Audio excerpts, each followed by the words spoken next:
అందశ్రీకి కన్నీటి వీడ్కోలు, అధికారిక లాంఛనాలతో అంత్యక్రియలు. లాలాపేట నుంచి గట్కేసర్ వరకు సాగినటువంటి అంతిమ యాత్ర. మరి పాడెమోసి తుది వీడ్కోలు పలికిన సీఎం రేవంత్ రెడ్డి. మరి ఆటపాటలతో 500 మంది కళాకారుల నివాళి. అందశ్రీకి పద్మశ్రీ ఇవ్వాలని కేంద్రానికి లేఖ రాస్తా సీఎం రేవంత్ రెడ్డి. మరి ఆయన పేరుతో స్మృతివనం జయ జయ హే తెలంగాణ గీతాన్ని పాఠ్య పుస్తకాల్లో చేర్చుతాం. మరి కుటుంబంలో ఒకరికి ప్రభుత్వ ఉద్యోగం. ఆయన పుస్తకం నిప్పుల వాగును లైబ్రరీలో పెడతామని చెప్పేసి వెల్లడించినట్లు మనకు ఒక వార్త వెలుగు పత్రికలో స్పష్టంగా తెలుస్తూ ఉంది. నిజంగా నేను చూసినటువంటి పరిస్థితులలో దీని మీద ఒక ఎనాలిసిస్ చేయాలనుకున్నా. వాస్తవానికి నిజమైన ఎనాలిసిస్ చేయాలి, అబద్ధాలు కాదు. అబద్ధాలు అనేటటువంటిది వీకాట్ టీవీకి లేదు, ఉండబోదు. అబద్ధాలు చెప్పదు. అక్కడ జరిగిన సంఘటనలు కళ్ళ కట్టినట్లు ఖచ్చితంగా చెప్పేటటువంటి కార్యక్రమమే మనకి అలా అందశ్రీకి కన్నీటి వీడుకోలు అనేటటువంటిది. ఈ ప్రపంచంలో తప్పు చేయనటువంటి మానవుడు ఎవడన్నా ఉంటే నాకు చూయిస్తే ఎన్ని వేల కిలోమీటర్లు ముక్కురాకమన్నా ముక్కురాక్తనే.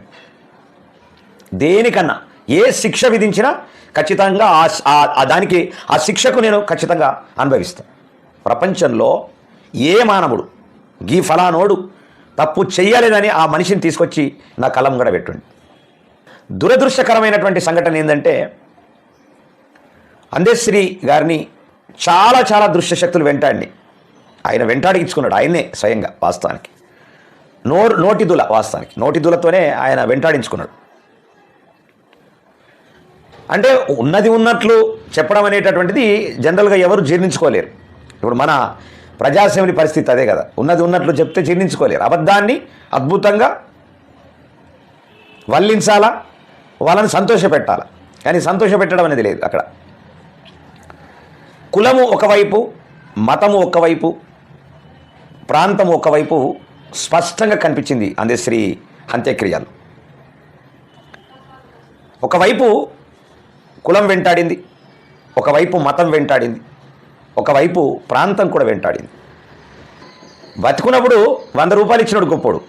అది రాజకీయంగా వాడుకుంటున్నాడా, కులపరంగా వాడుకుంటున్నాడా, మతపరంగా వాడుకుంటున్నాడా, దేని పరంగా వాడుకుంటున్నాడు అనేది పక్కకు పెడితే వాస్తవానికి రేవంత్ రెడ్డి దొరకడం అనేటటువంటిది అందశ్రీకి ఒక అదృష్టం.